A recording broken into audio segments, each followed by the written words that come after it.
Good evening, everybody. Hope you're having a fantastic Tuesday today so far.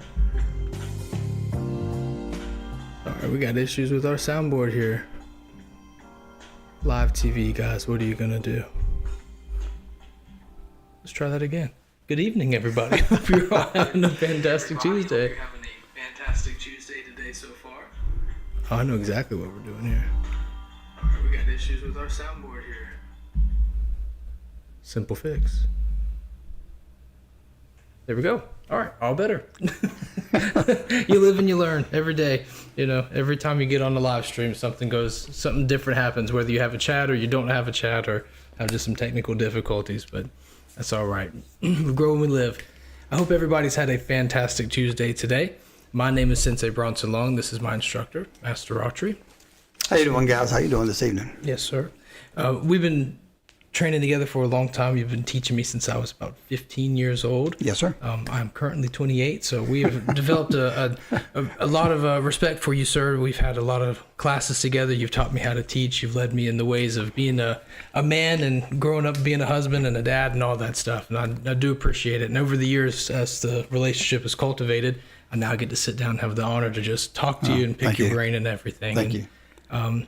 Every time we get on this show, I get to learn something new. I get to ask you questions, and we kind of trade back and forth on the topics of the night. And so tonight, I wanted to ask you something that has kind of been plaguing my mind over the last week or so. This is a tough one for me. And the question is, where does patience come from? How do you acquire it? What's the source of it? How do you teach it? Where does patience come from? Well, first of all, let me tell you that, excuse me, we take turns with these topics, and he did text me yesterday and give me a little heads up on the patience. You know, in martial arts, we always talk about, sorry guys, I got some allergies going on. We always talk about you practice, and then you grow into perfection. As we grow in perfection from practicing, we also grow in something else. We practice and practice and practice. We also grow in patience. It will grow also because it takes time to get good at anything. So as you get good and you do practice, the patience is going to come in on that. I think of three different things when I first think of patience. The first thing is what I just said. The second thing is, pardon me guys, I'm sorry. You know, I was thinking when I was a young kid, my dad would come in out of work. We would play a lot of sports, baseball, basketball, football, and he would spend so much time teaching me how to hold the baseball bat, how to shoot a basketball, how to catch a football. And he had such great patience. And even if I had a problem, whether it be at school or wherever, he would take the time for me. So as I got a little older, I was thinking, you know, he never gets upset. He always has patience. So we were involved in church a lot. My dad was chairman of the deacons, and he did some preaching. In fact, he thought he was going to be called to be a minister at one time. So I was born and raised in the church. Thank God I was. So, you know, I was thinking, why does he have so much patience? Well, Galatians 5:22, God says, patience is one of the fruits of the Spirit. So I didn't know it at the time, but my dad was feeding me the fruits of the Spirit with patience. And I'm thinking, how lucky was I? Right? How lucky was I? Didn't even know what he was doing, but, you know, I just know he was a good dad. But he was doing what he teaches, what he preaches, you know. That's what he was doing. Wow. Patience can be a teacher if we let it. So many times people rush through it, even when they have a little patience, they don't understand it fully. My dad did by teaching me. So with that in my mind, I'm sitting there thinking, wow, how hard was it? I mean, just have so much patience. Now, he would get aggravated with me if I did something wrong. He would correct me, no doubt. But he has such a gentle manner about him, and he taught me and he guided me so many different ways. And that's what we try to do with our daughter, you know. Now, with that being said, I'm going to drink some coffee. Okay. And I'm going to let you talk. Okay. Silences are better. Fantastic. Wow. Excuse me. Okay. That's a really good response. Really good response. Yes. I'll try to acknowledge one at a time here. Okay. So your first one was about practice. And you grow into perfection. And I believe you used the words you can grow into patience as well. And that's very, very cool. Because you're forced to. You are. You're forced to in a way, right? Right. Very, very so. So talking about baseball, I can remember being a kid, and you would take that ball and you'd hurl it as hard as you could, and it wouldn't go anywhere near you intended for it to go. Right. And eventually you keep throwing, and one day that ball lands in the right spot, and it's like, oh, you kind of remember that feeling of what it felt like. But for some reason, you tried it again, it wouldn't land in the right spot again. Right. It kind of takes, like you said, it forces you into, growing into that perfection, and it takes patience to do. That's a good answer. The more that marinates on the brain there, that's a really good answer. That's really nice. Yeah, that's true. And I try to think about that as well with other things, because I've been a hothead for a long time in my life, and I think as the years have progressed, I've kind of cooled down a lot. I don't really know how or why that happened. I mean, we've already mentioned God here, so I'll give glory to him for that. But I guess, again, we talk about me being a father. This is our thoughts and our experiences, right. Correct? That's what the show is. And being a father, I often wonder, how will I respond to certain things? As I'm sure my daughter's going to test me one day. Oh, absolutely. She's going to try me. And I want to make sure I respond. She'll test you too. Yeah, she will. Don't touch that. She'll go, don't touch it. Don't touch it. Right around the corner. And I want to be able to respond correctly. I want to do the right thing to teach, And that's growing into that. It's almost an answer I don't want, because that kind of implies that I'll throw the ball and miss the mark sometimes. I'll throw that baseball and it won't land where I want it to go. Exactly. But this isn't baseball. This is me raising up a child. Right. And I don't like the idea that I'm going to make mistakes as a parent. Oh, yeah. Yeah. I was sitting there. We lived, my wife, Ms. Aughtry and I, and our daughter. She was 6 years old, about 6 years old. We lived in an apartment that had a swimming pool there, and it didn't open until 10 o'clock.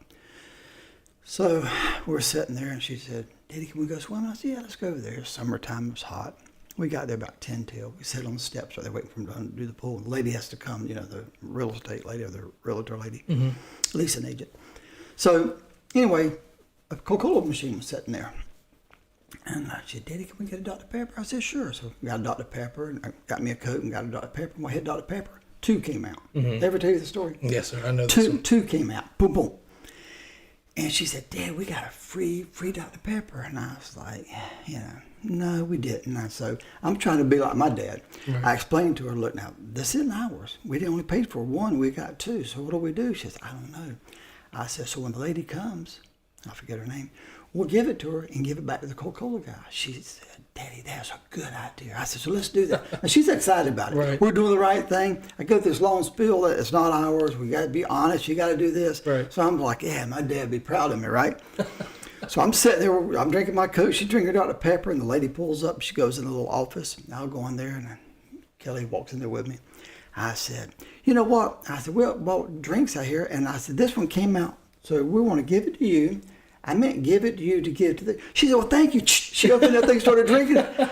And my little daughter looked at me. She looked at me. I said, she didn't understand. We were out there swimming. She said, Daddy, she didn't understand. She didn't get it at all. She started drinking that Dr. Pepper. That's I wasted hilarious. my whole conversation with my daughter about being honest. That's hilarious. You tried. I did. That's so funny. That's such a great story. I guess that's just the way it is. You try, and sometimes it just, the message just doesn't land that way. That's a great story. Your second point is a really good one about it being a fruit of the Spirit. And I'm actually kind of embarrassed to say I didn't even consider that when asking the question. It's... So that's one I knew you would love to. Yes, sir. Yeah, it's a great answer. Is this... I don't know. Sometimes you get stuck in the view of certain things. Sometimes... I look at everything as a martial artist. Right. Sometimes I look at everything as a blue-collar worker or whatever. And sometimes you forget to view it in that way. Right. Patience, my thought process behind it was how to be patient as just a civilian or as a husband or a father. But it is a fruit of the Spirit. That's a very great answer. And the fruit also has to grow. Right. A fruit So has to that's it. come into fruition. And so when that, you get that little bud that shows up, Yep. and I think it's a fun idea and actually I might turn this into a question for you. Uh-oh. So this might be a little curveball here. I don't know. We'll see. When I think of a fruit, we did our garden for the first time last year, and we killed a lot of things. Right. We didn't do so great. We did get some food. We did get to eat some things. We had plenty of squash and sugar snap peas and whatnot, and so that was successful. That turned out good. But in the process, a lot of things died. But what I noticed was that the little fruit, little vegetable shows up, and it ain't worth much yet. Right. It takes time to grow. Right. But I had to help it do that. Sometimes I had to cut leaves back so that the sunshine would hit it the right way. I had to add water to it.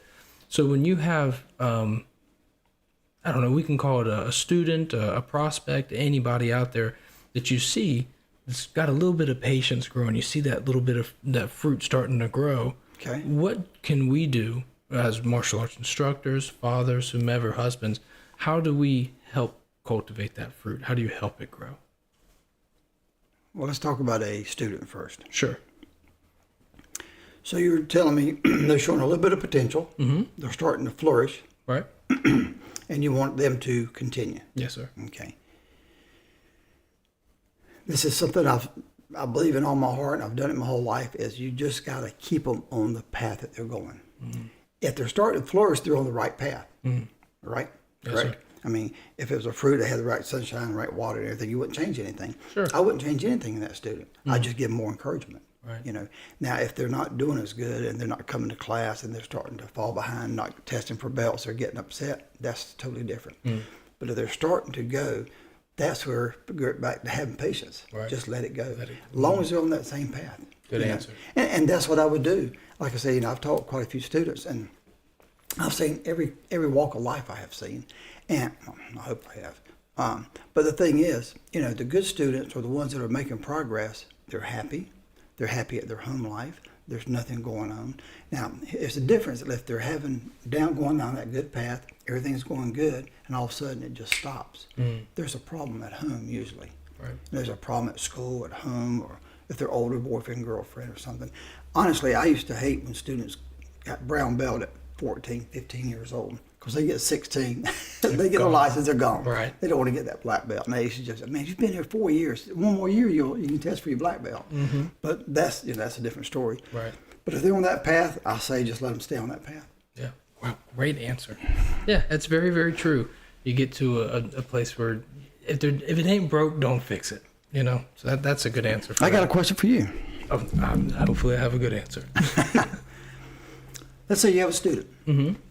Let's just say he's 14 years old, 13, 14. He's been with you for 2 years. He's doing real good, and everything for everything's going good. His home life's good, his school's good, or whatever. He comes to you and says, Sensei Long, I just don't feel like I'm doing as good as I used to. I just don't feel like I'm doing as good as I used to. Oh, man. That's a tough one. That is a tough one. I mean, it's something like that. I just don't feel. My natural response would just be to say, "Why?" That's the question. Okay. That's why. Most of the time, they'll tell you what the problem is. I don't know what the problem is. So, well, let's say his name's Billy. Billy, why do you feel that way? Well, I just don't have the interest in martial arts anymore like I used to. And I feel like I've gained weight, and I feel like I'm just, schoolwork's overwhelming. They start telling me everything's wrong with me. And I'll say, really? And if they told me, I said, really? So let me ask you something. If you could fix one of the problems, which one would you fix today? Oh. Well, the one I would fix today is I just want to lose some weight. So now that tells me that he's self-conscious about his weight. He's probably getting picked on at school. Maybe he's a green belt, a purple belt, whatever, and people are still picking on him or teasing him and stuff. And he's like, well, I'm taking this and not doing anything for me. Right. Right. And so a lot of times that'll be in this situation. So I'll turn around and say, well, if you could fix one thing, what would it be? Well, maybe my weight, because I feel like I've just gained too much weight. What he's telling us, or me, or you, that's just a part of it. But when you get through, talking to him, he'll say, "Thank you so much for helping me." But he really helped himself. We just have to ask him and figure it out. And kind of walk himself exactly. through it. All you do is just ask why. Yeah, I think He grown just ups got tell me it the out. same thing. Wow. That's Come a in, really they'll good say, point. I just can't do this. I've got this problem with such and such. I've had ladies come in, guys come in. I've had problems at work, and I can't get here. I can't get there. I'm just raffled. I'm baffled. And he said, I don't know what to do. Then I said, well, tell me a little bit about it. What do you think the first thing you should do is? I think I should do this, this, and this. I said, that's what I would do. Thank you so much. But it's them that told me. They fix it themselves. Yeah, they think I'm smart. I'm just. I didn't say the right thing. I just didn't say the wrong thing. Right. You know? That's awesome. That is amazing. Great answers all around. Now, your third point for patience is we've been in it for about 15 minutes now. I have actually forgotten what you said. So what was your third point? Patience can be a good teacher. A good teacher. Mm-hmm. When you say that patience, what exactly do you think patience teaches you? It teaches you that doors will open. It will.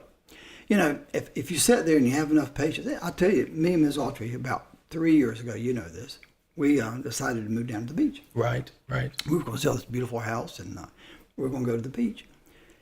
Every time we found 2 or 3 houses we liked. That's when the houses were booming. You know, they'd say, this is the price of the house. Okay, we'll take it. They'll say, well, we'll have a bidding war on it. Well, I don't want a bidding war. You told me the price. I'll put down a couple of dollars and we'll buy the house. Well, no, we're not going to do it that way because we agreed. The door never opened. And then we'd go look at condos. Everywhere we went, and we looked hard. And then we were sitting there and I was thinking, we're looking too hard.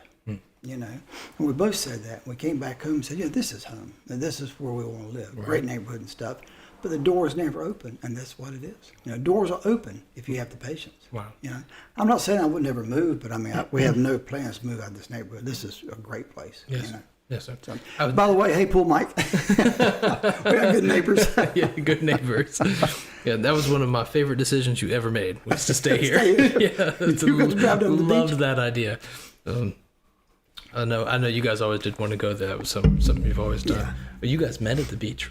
We did. Yeah, so 45 years ago. That's a special spot Sure for it you is. too. Yeah, so it is. Yeah, and anytime you tell me that you guys are going, I'm like, Yeah. I know it's a special place for you guys. It So I'm is. always happy that Yeah, you get we to enjoy go. it. Yeah, I guess patience is definitely a teacher in that regard, where I suppose it just comes with time and experience, as most things do. Yeah, it you does. know? And as you get older, to me, you do have more patience. Mm-hmm. You do, because Right. you think things through. A lot of times when you don't have patience, you don't really think it through. Mm-hmm. I want to do this, this, and this. You know. Yeah, it's hard to think things through when you don't have a whole lot of material to work with, though. Right. You know, for instance, like I said earlier, I was quite the hothead as a youngin'. You know, I remember. and Actually, I was too at 16. yes, sir. Yes, sir. And I think what has changed over time, I think maybe 20 years down the road, I'll go back and I'll watch this episode and I'll say you were wrong. But right now, what I think is, I think as I got older, I began to realize what really matters the most, and that there are some things that are worth waiting for. There are some things that are not worth being angry for. Right. You know, there's just not every hill is worth dying on. Yeah. You know, sometimes it is what it is, and it's just not worth getting upset over things. And most of the time, it's the little things too. Mm-hmm. It's not always big things; it's the little things. And you know, excuse me, I used to get so aggravated. Mm-hmm. I'd have the school or something, and I'm in there, and you know, something didn't get delivered, or the rugs didn't come in, or I'm trying to get the mats down, and I couldn't get them down in time, and people coming in early. I'm like, yeah, you know, you're an hour early. Oh, jeez, yeah. You know, they want to come in and talk. Right. And but things sometimes just don't go according to plan. But you just have to relax. 'Cause Right. It doesn't matter at the end of the day. Yes, you know, sir. it doesn't matter. The hardest thing for me with patience was, you know, when I was young and stuff, I wanted everything now. And I don't know this, maybe most people probably won't agree with this, but I think having these fast phones and this internet, everything is so quick, and it makes your patience even shorter. Oh, it does. You know, people are driving around and stuff, they're on your tailgate and stuff, and they're blowing the horns at you. You're like, really, man? Why are you in such a hurry to get hurt? Right. But patience is just getting thinner and thinner and It thinner. is. I mean, as a whole. It I is. think it is, as a whole. Yeah, and that's a really good point. Pool Mike says, hey. Oh, cool, Mike. That's so funny. While we're on it, Hello, Connor, and hello, DJ Para. Thank you guys so much for hanging out with us tonight. We do appreciate it. If you guys have any stories on patience, we'd love to hear them. You're right, because as convenience becomes more just easily accessible, everything's so convenient now. You know, and I have cable TV in my pocket. I've got it on the wall. Everything's really convenient. And a lot of things are. You told the story last week, 2 weeks ago, about, I believe it was your dad who had to walk to go get all that gas and walk back. My granddad. And granddad, yeah. That's inconvenient, at least in my book and where I live. That's inconvenient to have to do that every day. But as we have more convenience, it's almost like what used to not be so inconvenient and now is raised up on the bar that it is more inconvenient. Anytime we have to wait at all, it's an inconvenience because we're just not used to it. Even a red light. Oh, it's insane. Come on, man. They went before I did. Right. Oh, I still do it. Where's the arrow? I got a yellow. I should have got an arrow, green arrow. I want to go. Me first. And it's like that. I mean, you can go online and order a package and it'll be on your doorstep that same day, If not, it'll be first thing in the morning. It's really, really cool, the amount of convenience that we have. And there's a lot of benefits to it. It's great. But I think you are right that there is definitely a trend of patience beginning to dwindle, thin, is the word you said, thinning out. And that's very true. As for it teaching you things, though, going back to that, I like the idea of that as more things go wrong, like you were talking about, you said, sometimes things just don't go the way you planned it. Things just don't go the way you want to sometimes. And that's just what happens. Some things are just beyond our control. We have no say over it. I think you hit the nail on the head with that. I can remember dozens of times, let's say I was, 15, 16, 17, where things didn't go the way that I had imagined that it would. And I'd get frustrated with it. But over the years, you kind of get used to having bad days at work, or you get used to having that red light hit you at the wrong time. And you kind of get more and more acquainted with things not going your way. Yeah. And I think that is also an akin, and like a brotherhood to how much does it matter? I could have left the house, as I was notoriously late for everything for like 10 years of my life. I was never on time for anything. I used to pull up to your class at like 7:03, 7:05. I lived, 2.5 minutes down the road from where you're the closest one there. I was the closest one there. I'd pull up at 7:03 religiously. And there was a student there. He was a police officer. He was actually a state trooper. He was a pretty gnarly guy. Yeah. And he used to pick on me. He'd be like, don't you live right down the street? I said, yeah. He said, you can't get here on time. I saw him about 2 years ago. Really? At the grocery store, yeah. I think about him a lot. But he's a good guy. I think about him a lot. He used to say some really funny things to me. At the time I was 16, I was like, it's 3 minutes, who cares? But, but as I get older, you change your ideas on some things.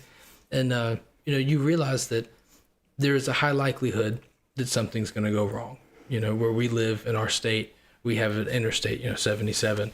You're never going to go on there without any problems. There's always going to be a problem on that road. Right. And the older you get, the more you plan for it. And you say, well, I need to leave the house a couple minutes early because I know what's ahead of the road. And I think that comes from the experience of having things go wrong. And that a little bit of patience, makes you go to bed a little bit earlier the night before, makes you wake up a little earlier, helps you leave the house earlier. And it all has this really cool domino effect, like a chain that it really has a cool effect on your life. You've always been a model for me for that, because everywhere I've ever seen you go, you're always early, and you're always ready. Yeah, I've never seen you caught off guard for anything. You've always been prepared for things.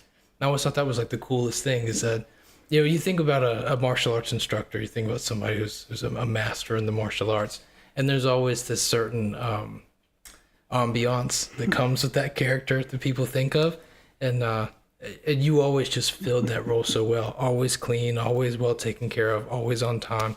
And that stuff, it really bled into me as a youngin'. It took a long time for it to really take hold before I was able to start kind of reproducing some of that, hopefully.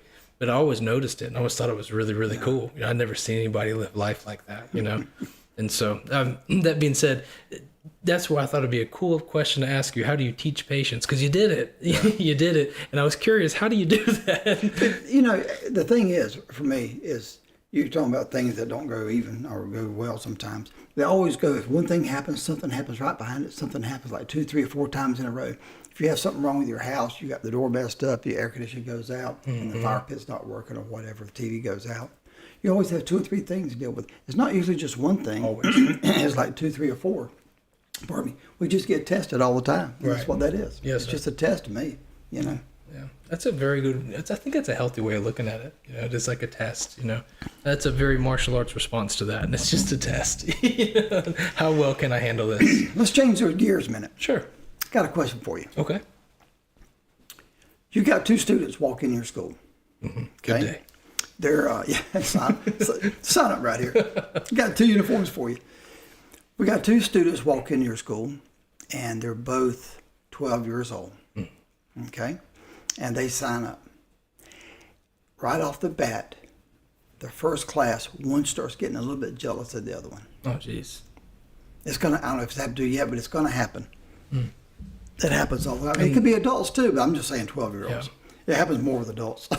And the question is, what do I do? How do you handle it when you start seeing it? The second class, the third class, you start seeing jealousy. You're like, okay. You know, that is a tough one. I don't want to reward jealousy. Right. You know, I don't want to take the person who's getting jealous and start feeding into them. You know, I do want to help them. I want them to feel good about themselves as well. But I'm always picky. You know, the squeaky wheel gets the grease type of thing. Right. I'm not a big fan of squeaky wheels. You know, right. But man, that is. My gut reaction. I'll go with the gut here. My gut reaction is to give something to the jealous person. By give, I mean work with them on something. But I want them to earn it. I can't just give it to them. So that, you know, those type of things come in pairs. You know, they come in groups. Jealousy often will be bred alongside of other things. You know, with what's the word? I don't know, greed or pettiness or whatever. Those things kind of come together. It's like how water brings mold. You know. So I do want to give them something to make them feel better about themselves, but I don't want this to turn into, look what I have now, you know? Right. So I'd like to take them to the side and maybe work with them personally or get an assistant instructor to work with them, but give them something that's just a touch of a challenge. Not enough, but just a touch of a challenge to where they actually had to work for it and still earn it. Sure. So they've earned the right to stick out their chest a little bit. Good answer? Yeah, it is. Yeah. You know, I have 2 people come in and they start getting jealous. Actually, I had 2 different sets of twins, like 4 years apart, identical twins. I couldn't tell them apart.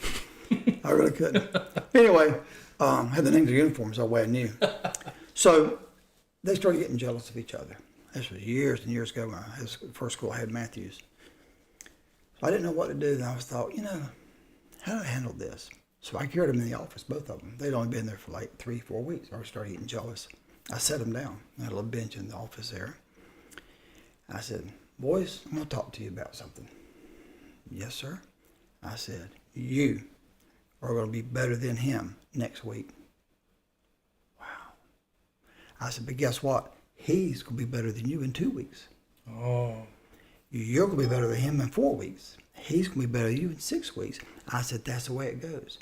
I said, so let me tell you something. If he does something a little bit better than you, don't worry about it, because in 2 weeks, you'll do something better than him. You're not going to learn the same. You might be identical twins. You might be best buddies, but you're not going to learn the same. I promise you. Wow. You know? So at the end of the day, you're not better or worse. All you're doing is learning at your own pace. Wow. You know. So think about that.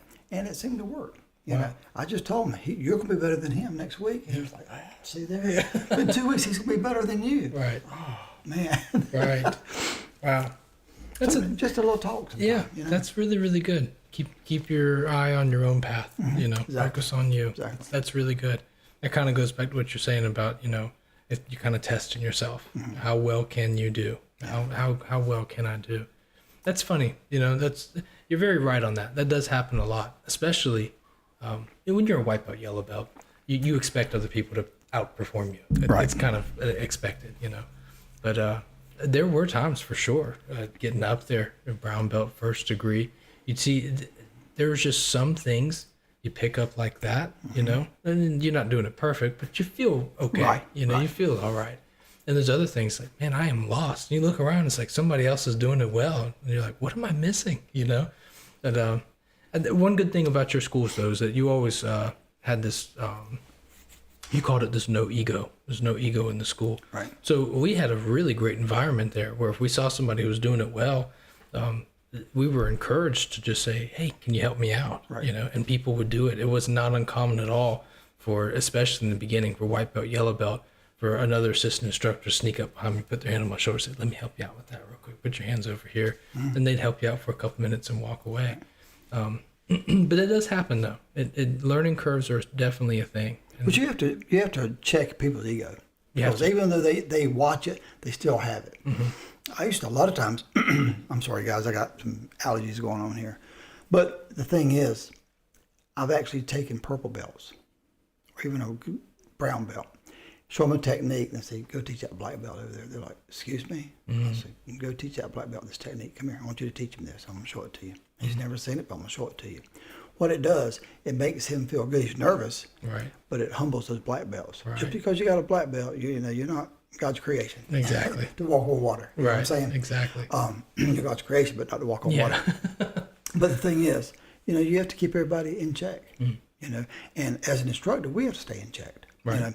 You know, we don't walk around with egos or sticking out and a chest out or anything, or tell everybody, you know, our experiences and stuff. It just doesn't work that way. I mean, it comes up with conversation, that's different. Sure. But that's what you want to do. You want to keep everybody in check, and that's the way I ran our school. Yes, and sir. You were a perfect example of where we did that. Yes, know? sir. It turned me a whole U-turn in my life, turned everything around. And I'm sure it took a lot of patience to do that with me. So I am grateful for your patience, sir. And over the years, I've certainly seen the effects of it taking root in my life. And it's I've seen it take place in my students as well. Well, I tell you, you've got some good students. Thank you. You really do. That one lady, we won't mention her name. Yes, sir. She does a great job, and the son does too. And I mean, and the older guy that just joined. Yes, sir. Just doing a great job. In fact, we got a seminar, right? Yes, right around the corner.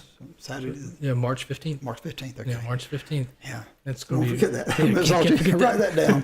It's going to be March really 15th. good. Really good. We'll close out with this. I know we're running a little bit past time, but one of the coolest things that I get to see as an instructor, we're talking about how the way that you ran your school has changed my life, and that's made me want to run the school a certain Absolutely. way.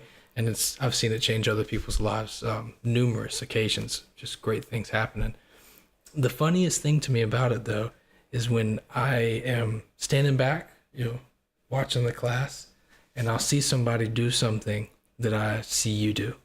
They'll stand a certain way, and I'm like, oh, that is so funny. One thing I see my students do more than anything else is when they finish with a sword, they'll bow or something, they'll tap the sword on the floor, just a little tap. And I'm like, man, that's so funny because I'll see you do that. It's funny to me. So I'm like, I must be doing that. Yeah. And so they're watching me. Yeah. And it's so funny how that stuff works. And so I think that's a great message to end the night out on, is that, living by that good example, being on that path that you were talking about earlier, being on that path and allowing that fruit to grow is so contagious. Doing the right thing really brings things out in other people. I think everybody wants to have more patience. I think everybody wants to do well. It makes you a little more humble, too. It sure does. It really does. Yes. It makes you more relaxed, more humble, and you live longer. Yes. No stress.